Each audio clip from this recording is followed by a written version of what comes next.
Coins don't just come out of the mint looking like this. Something happened during the strike or before it that left a signature no one can ignore.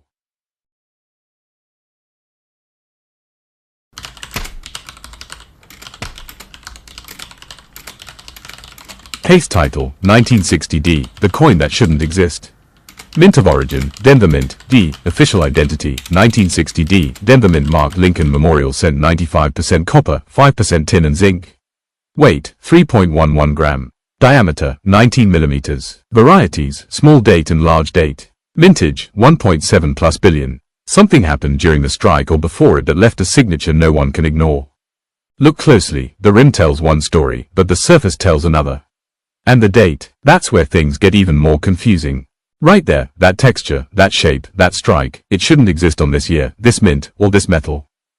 So the question is, how did this get here? A mint error, a planchet mix-up, or something even stranger?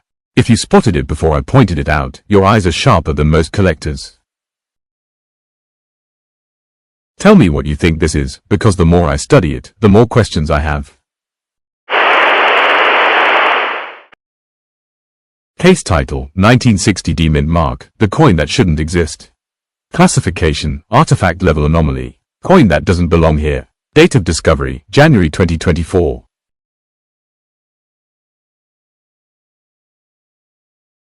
Mint of origin, Denver Mint. D. Official identity, 1960D Lincoln Memorial cent.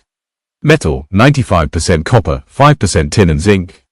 Weight, 3.11 grams. Diameter, 19 millimeters. Official varieties, small date and large date. Total mintage, 1.7+ billion.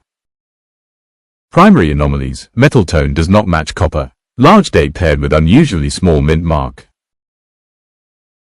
X-shaped strike anomaly on surface. Wheat-like tone despite memorial era. Ghosting around, in God we trust. Strike behavior inconsistent with 1960D standards. And shows pressure pull deformation. Rim intrudes into the design, cutting into the L of Liberty.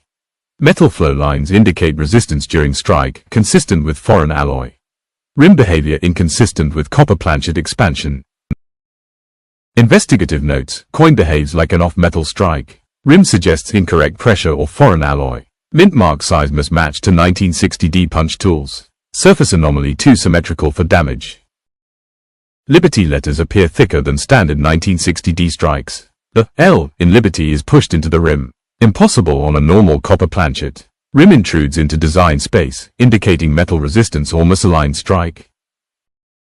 Possible explanations, off metal, wrong planchet. Transitional alloy test. Mule die pairing, die clash, die shift. Mint worker test piece. Status, unresolved. Further analysis required. In the vast timeline of American coinage, where every year carries its own quiet signature and every minting decision leaves behind a traceable fingerprint, the year 1960 stands out as a moment of transition and contradiction, because even though the United States Mint had officially ended the wheat reverse Lincoln cent in 1958 after nearly half a century of striking 95% copper, 5% tin and zinc bronze coins with the grainy, matte, wheat-era texture, and had moved into the new memorial reverse design beginning in 1959 to honor the 150th anniversary of Abraham Lincoln's birth, a strange anomaly emerged when a 1960D penny appears with the color, tone, and surface personality of a wheat cent that should have vanished from production 2 years earlier, forcing us to revisit how these coins were made.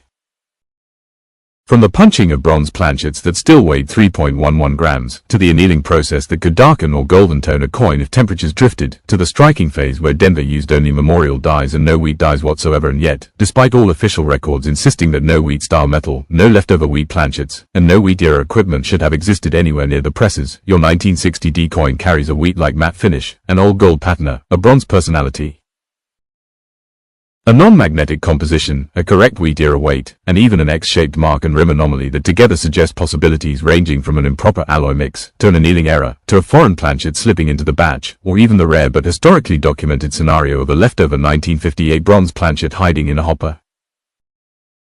And accidentally being struck with a 1960 die, creating a coin that technically should not exist but undeniably does, standing as a physical reminder that the mint's transition from wheat to memorial was not just a design change but a mechanical, human, and procedural shift where errors, leftovers, and anomalies could slip through, leaving behind a 1960D penny that looks, feels, and behaves like a wheat cent from a year where wheat cents were no longer supposed to be alive, turning your coin into a small but powerful piece of American minting history that challenges the official timeline and invites collectors to look closer, think deeper, and recognize that sometimes the most fascinating coins are the ones that were never meant to be born at all. And as we move deeper into the anatomy of this impossible 1960D cent, the story becomes even more compelling, because when you place your coin beside a standard 1960D memorial cent, the kind that rolled off the Denver presses by the hundreds of millions, the differences begin to speak like witnesses in a courtroom, each one revealing a piece of truth the mint never intended to leave behind, starting with the rim, which on a normal 1960D is smooth, uniform, and mechanically predictable, but on your coin carries a disturbed, uneven, almost torn metal edge, the kind of rim that forms when a planchet enters the striking chamber with a microscopic flaw or when the collar die fails to grip the metal perfectly, creating a rim that looks more like something from the late wheat era than the clean industrial precision of 1960, and this alone already separates your coin from the millions of its siblings.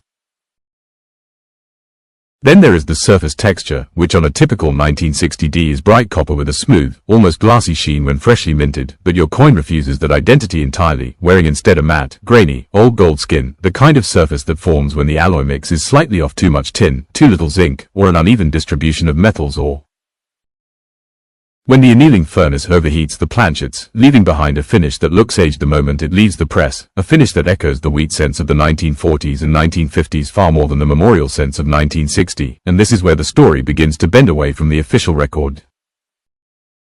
Next comes the weight, and while a normal 1960D should weigh around 3.11 grams, your coin's weight hovering right around that same number tells a different story, because although the weight matches, the behavior of the metal does not, and this is where the mystery deepens. A normal 1960D has a bright copper tone and a predictable patina, but your coin's Bronze Ike, wheat-era coloration suggests a planchet that either came from a leftover batch intended for 1958 production or from a foreign contract planchet that slipped into the hopper, and both scenarios are historically documented, both rare, and both capable of producing a coin that looks like it traveled through time. Then we arrive at the X-shaped mark, a feature no normal 1960D should ever display, because standard coins show only the clean, intentional design of the mint, but this coin carries a cross-shaped indentation that behaves like a strike through error, where a piece of debris, a metal shaving, a fragment of wire, or even a tiny piece of machinery was trapped between the die and the planchet at the moment of impact, leaving behind a scar that is both accidental and historical. A literal imprint of the mint's internal environment on the day your coin was struck, and this kind of error is not only collectible but also deeply revealing, because it proves your coin was part of a chaotic moment inside the Denver Mint. And then there is the Liberty anomaly, where the letters on your coin behave differently from those on a normal 1960D. On a standard coin, Liberty is sharp, even, and fully formed, but on this coin the letters appear distorted, stretched, or weakened, which can happen when the die is worn, misaligned, or striking a planchet with an uneven surface hardness, and this again ties your coin back to the wheat era, because wheat cents often show this kind of metal flow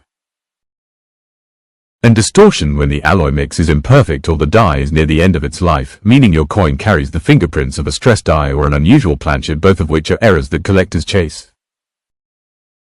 Finally, we confront the overall personality of the coin, the way it reflects light, the way the metal behaves, the way the surface absorbs shadows, and this is where the comparison becomes undeniable, because a normal 1960D memorial cent looks like a product of modern industrial minting, clean and consistent, but this coin looks like something older, something transitional.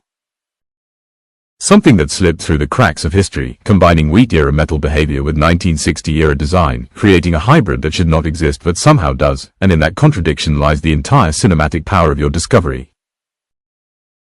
A coin born in the wrong year, wearing the wrong skin, carrying the wrong scars, yet stamped with the right date and the right mint mark, making it a living artifact of the mint's hidden imperfections, a survivor of a moment when machinery, metal, and human oversight collided to create a coin that tells a story no official document ever recorded.